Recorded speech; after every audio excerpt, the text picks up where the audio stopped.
Hello students, welcome back again to Raghuvansh classes. आज की इस वीडियो में हम लोग इंग्लिश लिटरेचर के एक very important topic metaphysical poetry को डिस्कस करेंगे, उसके कैरेक्टरिस्टिक्स को देखेंगे और इससे रिलेटेड जो भी इंपॉर्टेंट ऑब्जेक्टिव क्वेश्चंस होते हैं, इससे रिलेटेड इंपॉर्टेंट पॉइंट्स हैं, सबको इस वीडियो में डिस्कस करेंगे। उससे पहले आपसे रिक्वेस्ट है कि अगर आप चैनल पर नए हैं तो चैनल को सब्सक्राइब जरूर कर लें और अगर वीडियो पसंद आए तो वीडियो को लाइक भी करें और अपने फ्रेंड्स के साथ इफ़ पॉसिबल तो शेयर भी करें। ठीक है, वीडियो में आगे बढ़ते हैं और जानते हैं मेटाफिजिकल पोएट्री के बारे में। तो फ्रेंड्स, एक और अनाउंसमेंट है एक्चुअली जो कि हम हर वीडियो में कर रहे हैं। लाइक आप लोगों के लिए हम लोगों ने एक टेलीग्राम चैनल ओपन किया हुआ है जहाँ पर इंग्लिश लिटरेचर की प्रिपरेशन कराई जाती है। वहाँ पर फ्री में रेगुलर क्विजेज़ कराए जाते हैं, प्रीमियम नोट्स जो होते हैं और जो पीपीटीज़ होते हैं, जो इंपॉर्टेंट नोट्स हैं आपकी प्रिपरेशन के लिए, वो सारी चीज़ें प्रोवाइड की जाती हैं। इंपॉर्टेंट अपडेट्स, अगर कुछ इंग्लिश लिटरेचर से रिलेटेड कुछ एग्जाम्स आते हैं, उनका फॉर्म वगैरह कुछ आएगा या फिर कोई एग्ज़ाम आता है जो कि आपके लिए इंपॉर्टेंट है, उसका वहाँ पर अपडेट दिया जाता है। और तो और ग्रुप डिस्कशन हो गया या फिर जो क्लासेस होती हैं, जो वीडियोज़ मैं अपलोड करता हूँ, उसका डायरेक्ट नोटिफिकेशन वहाँ भी टेलीग्राम चैनल पर भी शेयर किया जाता है। एक्चुअली हमारा 2 टेलीग्राम चैनल है। पहला इंग्लिश लिटरेचर के स्टूडेंट के लिए डेडिकेटेड, जिसका लिंक है English_literature21, और दूसरा है रघुवंश क्लासेस ऑफिशियल, जो कि सभी जनरली सब स्टूडेंट्स के लिए। ठीक है, चाहे वो इंग्लिश लिटरेचर के हो या जनरल नॉलेज पढ़ना चाहते हो या फिर कोई और सब्जेक्ट पढ़ना चाहते हो या फिर ऐसे ही रघुवंश क्लासेस के साथ जुड़ना चाहते हो, तो उनके लिए रघुवंश क्लासेस ऑफिशियल वाला है। और जो इंग्लिश लिटरेचर के डेडिकेटेड स्टूडेंट्स हैं उनके लिए इंग्लिश लिटरेचर 21 वाला है। ठीक है, तो आप ज्वाइन कर लें, लिंक डिस्क्रिप्शन में दिया हुआ है। तो it is very very very beneficial for you all. तो यहाँ पर सबसे पहले हम लोग बात कर रहे थे मेटाफिजिकल पोएट्री की। तो मेटाफिजिकल पोएट्री को पढ़ने से पहले हमें एक वर्ड का मतलब जानना पड़ेगा कि मेटाफिजिकल का मतलब क्या होता है। तो मेटाफिजिकल का मतलब जो होता है उसको हम लोग पहले समझते हैं। तो जो मेटाफिजिकल है वो 2 वर्ड से मिलकर बना हुआ है, पहला मेटा और दूसरा फिजिकल। ठीक है, कितने वर्ड से मिलकर बना हुआ है मेटा? एक्चुअली मेटाफिजिकल 2 वर्ड से, पहला है मेटा और दूसरा क्या है? फिजिकल। मेटा का मतलब क्या होता है? मेटा का मतलब होता है बियॉन्ड। ठीक है, क्या होता है? बियॉन्ड। ओके, और मेटा और फिजिकल का मतलब वो क्या होता है? फिजिकल का मतलब होता है जो कि फिजिकल वर्ल्ड, ऐसी चीज़ें जिसे कि हम टच कर सकते हैं। ठीक है, तो एक अगर हम देखें, रफली अगर देखें तो मेटाफिजिकल का मतलब क्या होता है? बियॉन्ड द फिजिकल, मतलब एक ऐसी चीज़ें जो कि हमारे सामने नहीं हो, सिर्फ और सिर्फ इमेजरी हो, सिर्फ हम सोच सकते हैं जिस चीज़ के बारे में, जिसे हम छू नहीं सकते हैं। ठीक है, सिर्फ जिसके बारे में बातें हो सकती हैं, जिसका कोई एविडेंस नहीं है, वो सारी चीज़ें मेटाफिजिकल के अंदर आ जाती हैं। ठीक है, तो इतना आपको भी समझ लेना है। अगर हम देखें कि इसका मतलब कैसे एक्सप्लेन किया गया है, तो the word Meta means after और बियॉन्ड। बियॉन्ड या आफ्टर सेम मीनिंग होता है एक्चुअली मेटा का। और सो द लिटरल ट्रांसलेशन की अगर बात करूँ मेटाफिजिकल का, इसका मतलब हो जाता है आफ्टर द फिजिकल और beyond the physical. Basically metaphysical, basically जो मेटाफिजिक्स है, deals with question that can't be explain by science. ऐसे क्वेश्चंस को एक्सप्लेन करता है मेटाफिजिक्स जिसका आंसर साइंस के पास नहीं है, जिसको साइंस एक्सप्लेन नहीं कर सकता है। फॉर एग्जाम्पल अगर हम बात करें यहाँ पर, तो एग्जाम्पल में हमारे सामने क्वेश्चन आता है, डज गॉड एग्जिस्ट? क्या भगवान एग्जिस्ट करते हैं? जैसा कि आप सभी को पता है, ये एक ऐसा क्वेश्चन है जिसको ना तो साइंस आंसर कर पाया अभी तक और ना ही कभी कर पाएगा, क्योंकि ये क्या है? बियॉन्ड फिजिकल है। साइंस सिर्फ फिजिकल चीज़ों पर ही रिसर्च कर सकती है, उसके बारे में ही बता सकती है। लेकिन जो चीज़ें इमेजरी है, जो आदमी के मन में चल रहा है, जो आदमी अपने मन से कुछ सोच रहा है, कुछ लाइक बता रहा है, तो रिसर्च नहीं कर सकता actually. So does the God exist? God के एग्जिस्टेंस को साइंस कभी डिस्कवर नहीं कर पाया है और नहीं कर पाएगा, आई थिंक। सो ऐसे क्वेश्चन जिसका कि आंसर अभी तक साइंस नहीं दे पाया, जो कि फिजिकल वर्ल्ड से हटकर है, जो कि आफ्टर फिजिकल होता है, जो स्पिरिचुअलिटी से रिलेटेड है, उसे हम लोग मेटाफिजिकल के अंदर पढ़ते हैं। आई थिंक आपको मेटाफिजिकल का मतलब समझ में आ गया होगा। सो ऐसे पोइट्री भी एक्चुअली इसी तरह के kind of things we can say, इसी तरह की चीज़ों से रिलेटेड होते हैं। सो मेटाफिजिकल पोइट्री क्या है एक्चुअली, हम इसके कुछ की पॉइंट्स को पहले समझते हैं। ठीक है, मेटाफिजिकल पोइट्री क्या है, इसका मतलब कि स्टार्टिंग क्या, इनिशियल्स क्या हैं इसके। तो the 17th century British poets, 17th century कब का टाइम पीरियड हो गया फ्रेंड्स? 70 सेंचुरी जो हो गया वो 1600 से लेकर 1699 ये जो टाइम पीरियड है इसी को हम लोग क्या बोलते हैं 17th सेंचुरी। अब इस पीरियड के जितने भी ब्रिटिश पोइट्स हुए, यानी इस टाइम पीरियड में जितने भी पब्लिकेशंस हुए, जितने भी पब्लिश हुए लिटरेरी वर्क्स, जितने भी पोइट्स ने पब्लिश किए, उन्हें क्या बोला गया, they are considered as metaphysical poets. उन्हीं को क्या बोला गया है, मेटाफिजिकल पोइट्स बोला गया है। ठीक है, ये आपको ध्यान में रखनी है। So the literary critic and poet Samuel Johnson, literary critic and poet Samuel Johnson first coined the term. सबसे पहले ये भी क्वेश्चन आ सकता है आपके एग्जाम में, किसने सबसे पहले मेटाफिजिकल पोइट्री जो टर्म है एक्चुअली इसका इस्तेमाल शुरू किया था। तो इसका जो इस्तेमाल शुरू किया था, मेटाफिजिकल को नहीं, मेटाफिजिकल पोइट्री को, तो सैमुअल जॉनसन ने किया था। सैमुअल जॉनसन ने अपने book lives of the most eminent English poets 1179 to 1781 में एक ग्रुप था राइटर का जिसको उन्होंने मेटाफिजिकल पोइट कहा और उनके वर्क्स को मेटाफिजिकल पोइट्री कहा। ये आपको याद रखना है। उसके बाद क्या है, John Donne was the most influential, सबसे ज़्यादा जो इन्फ्लुएंशियल बोल सकते हैं, सबसे ज़्यादा जो फेमस बोल सकते हैं, सबसे ज़्यादा जो वेटेज वाला पोइट बोल सकते हैं, जॉन डन थे अमोंग मेटाफिजिकल पोइट। ठीक है, उसके बाद क्या है, metaphysic poetry is a vast collection of Maxim's and sayings. Maxim's and sayings like मतलब कि ऐसी चीज़ें जो कि सेंस से हटकर हो, मतलब कि जैसे कि आप इंग्लिश हिंदी में पढ़ते हो मुहावरा, या इंग्लिश में पढ़ते हो ईडियम्स, तो उस तरह की चीज़ों का इस्तेमाल इसमें बहुत किया गया। बहुत ही कम वर्ड में बहुत ही ज़्यादा मतलब, बहुत ही ज़्यादा मीनिंग समझाने की कोशिश की गई है इन सारे के सारे पोइट्रीज़ में। So according to Samuel Johnson the metaphysical poets were man of learning, बहुत ही ज़्यादा नॉलेजेबल थे मेटाफिजिकल पोइट्स, और and to show their learning was their whole endeavour, और अपने लर्निंग को वो दुनिया को दिखाना चाहते थे, शो ऑफ करना चाहते थे। पूरा का पूरा उनका एंडीवर, पूरा का पूरा जो कोशिश था उनका यही रहा था।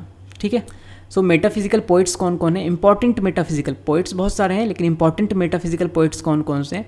सो जॉन डन हो गए, जॉर्ज हर्बर्ट हो गए, रिचर्ड क्रैसो हो गए, एंड्रयू मार्वेल हो गए, हेनरी वॉगन हो गए। ये सारे जो है इंपॉर्टेंट, ठीक है, इंपॉर्टेंट कौन है, इंपॉर्टेंट मेटाफिजिकल पोइट्स हैं।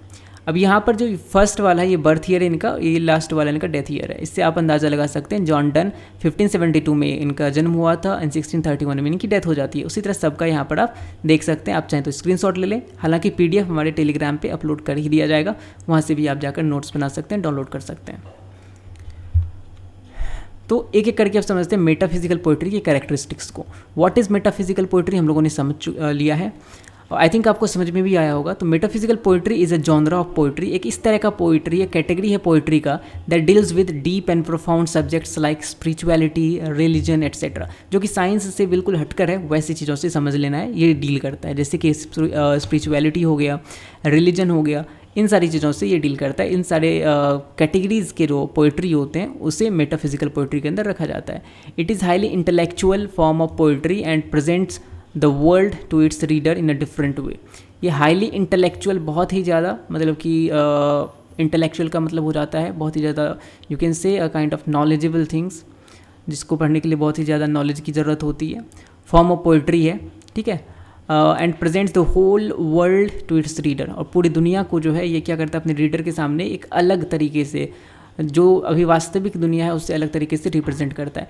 It asks question that science can not answer, ऐसे क्वेश्चंस पूछता है जो कि साइंस आंसर नहीं कर सकता है। Metaphysical poetry prompts the reader to question their reality and existence. Metaphysical poetry जो है क्या करता है, अपने रीडर से ये क्वेश्चन करता है अपने एग्जिस्टेंस के बारे में पूछने के लिए, अपने रियलिटी के बारे में जानने के लिए। It takes one beyond the physical world, एक इंसान को ये फिजिकल वर्ल्ड से भी आगे लेकर चला जाता है। And gives new perspective through its imagery, wit and paradox, और उसको एक नया नज़रिया देता है दुनिया को देखने का, एक नया तरीका देता है दुनिया को देखने का। ठीक है, अपने इमेजरी, विट एंड पैराडॉक्स के थ्रू। तो मेटाफिजिक्स से हम लोगों ने समझा था, मेटाफिजिकल जो पोइट्री है एक अनक्लियर फॉर्म ऑफ पोइट्री है, बहुत ही ज़्यादा क्लियर नहीं रहता, क्लैरिटी नहीं होती है इस टाइप के पोइट्री में। ठीक है, because it provides such complicated themes, the ideas of this poem is somewhat not definite, it is different for every person actually। मतलब क्या होता है, जो पोएट्री का मीनिंग होता है, इसमें जो वर्ड्स यूज़ किए गए हैं, इसके जो थीम्स होते हैं बहुत ही ज़्यादा डिफरेंट होते हैं। ठीक है, डेफिनेट नहीं होते, इनडेफिनिट होते हैं, और हर इंसान के लिए इसका एक अलग मतलब होता है, यानी कि अगर उसको मैं पढ़ रहा हूँ तो हम कुछ उसका और मतलब समझेंगे, अगर आप उसको पढ़ेंगे तो आपके लिए उसका कुछ और मतलब होगा। ठीक है, मतलब अगर मैं यहाँ पर 6 लिख दूँ इस तरह से, ठीक है, तो यहाँ पर एक इंसान खड़ा है और यहाँ पर एक इंसान खड़ा है, ठीक है, ये क्या बोलेगा कि ये 9 है और ये क्या बोलेगा, ये 6 है। तो मतलब हर इंसान, ये समझ लेते हैं हम मेटाफिजिकल पोइट्री है, 2 इंसान इसको पढ़ रहे हैं, इसको इसका मतलब कुछ और समझ में आएगा, इसको और इसका मतलब कुछ और समझ में आएगा। ठीक है, मतलब 2 आदमी को सेम अंडरस्टैंडिंग नहीं मिल सकती metaphysical poetry, same metaphysical poetry को पढ़कर। ठीक है, so it depends on the perception and experiences of the reader. ये किस पे डिपेंड करता है कि रीडर उसको समझ पाएगा भी कि नहीं, उसके एक्सपीरियंस पे, उसके परसेप्शंस पे, और उस मतलब रीडर का जो परसेप्शन है, उसका जो नज़रिया है, उसका जो एक्सपीरियंस है लिटरेरी वर्क्स को पढ़ने का, वो उसको समझ सकता है, उसके ऊपर बेस्ड है।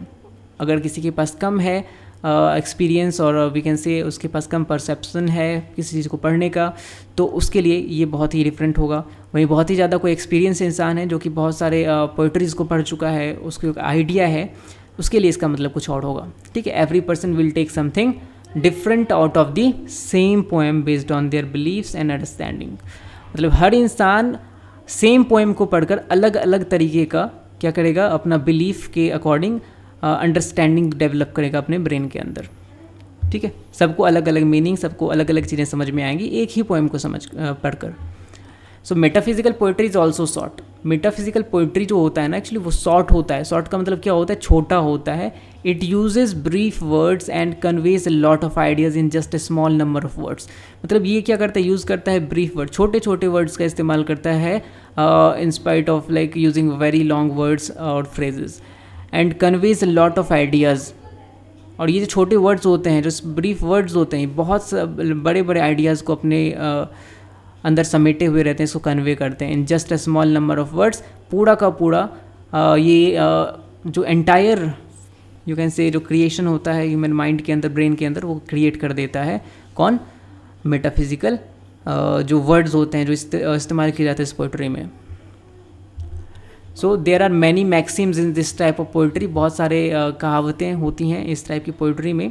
John Donne introduced sayings into metaphysical poetry. John Donne, जिसे कि मैंने बोला था सबसे मोस्ट इन्फ्लुएंशियल मेटाफिजिकल पोइट थे, उन्होंने सबसे पहले इंट्रोड्यूस किया था मेटाफिजिकल पोइट्री में किसी को, सेइंग्स को। सेइंग्स मतलब जो लोग कहा करते थे, ऐसी चीज़ें जिसका कोई प्रूफ नहीं है, लोग बस कहते थे कही सुनी चीज़ों को। ठीक है, the metaphysical poetry has its fantastic lyrical style. इसका जो लिरिकल स्टाइल है वो फैंटास्टिक माना जाता है। The versification of the metaphysical poetry is also coarse and jerky like its Dickson.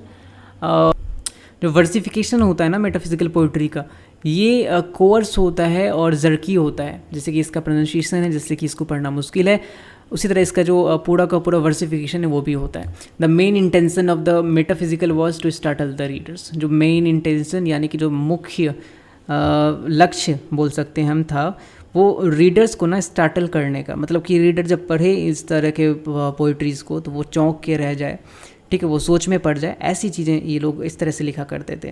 So metaphysical poetry is considered to be brief and concise. माना जाता है इसे बहुत ही ब्रीफ, बहुत ही छोटा, और कंसाइज यानी कि बड़ी चीज़ों को बहुत ही कम वर्ड में जब हम एक्सप्लेन कर देते हैं तो उसे कंसाइज फॉर्म बोलते हैं। तो every line conveys a lot of meaning in a few words. मतलब बहुत ही कम वर्ड में, हर लाइन में बहुत सारा मीनिंग छिपा हुआ रहता है। So every word is adjusted in every line like a brick in a wall. Her word को इस तरह से एडजस्ट किया गया है हर लाइन में, जैसे कि एक दीवार में हम लोग क्या करते हैं, ब्रिक यानी कि ईंट का इस्तेमाल करते हैं। ठीक है, conveys the message of the author, और मैसेज का जो ऑथर का है वो कन्वे करता है। So hence there is no wastage of words. और समझ सकते हैं कि एक तरह से कोई बर्बादी नहीं की गई है वर्ड्स की, एक्स्ट्रा वर्ड लिख के इसको लंबा नहीं बनाया जाता है। मेटाफिजिकल पोइट्री को जस्ट शॉर्ट रखा जाता है। Metaphysical poetry is not intended to be read in a passive way. ठीक है, इसे पैसिव वे में नहीं पढ़ा जाता है actually. its use of paradox imagery, conceit and wit is meant to awaken the reader. Reader को ना एक तरह से जगाने का काम करते हैं इसमें जितने भी पैराडॉक्स इमेजरी या कंसीट या फिर विट का इस्तेमाल किया गया। मतलब जो रीडर है वो इसको पढ़ के एक बार उसका जो ब्रेन है वो पूरी तरह से क्या हो जाता है, अवेकन हो जाता है, जग जाता है, मतलब कि बहुत ही ज़्यादा क्यूरियस हो जाता है। सो John Donne was the leading figure, मैंने पहले भी बताया। मेटाफिजिकल पोइट्री में। और उनका जो पोइट्री है abounds in probing analogies, analogy को एंड जो इंजीनियस विट है उसको क्या करता है, प्रोब करता है, उसकी जांच करता है, उसको खोजता है, ठीक है। सो जॉर्ज हर्बर्ट ने क्या किया, सिक्युलर और डिवोशनल लाइंस जो है इंट्रोड्यूस किया मेटाफिजिकल पोइट्री में। The significance of metaphysical poetry not just historical, इसका जो महत्व है सिर्फ और सिर्फ ऐतिहासिक नहीं है, हिस्टोरिकल नहीं है, but its remarkable relevance to the modern consciousness, modern consciousness में भी इसका रिमार्केबल, बहुत ही ज़्यादा रिमार्केबल रेलिवेंस है, ठीक है। आई थिंक आपको पूरा का पूरा मेटाफिजिकल पोइट्री समझ में आया हो।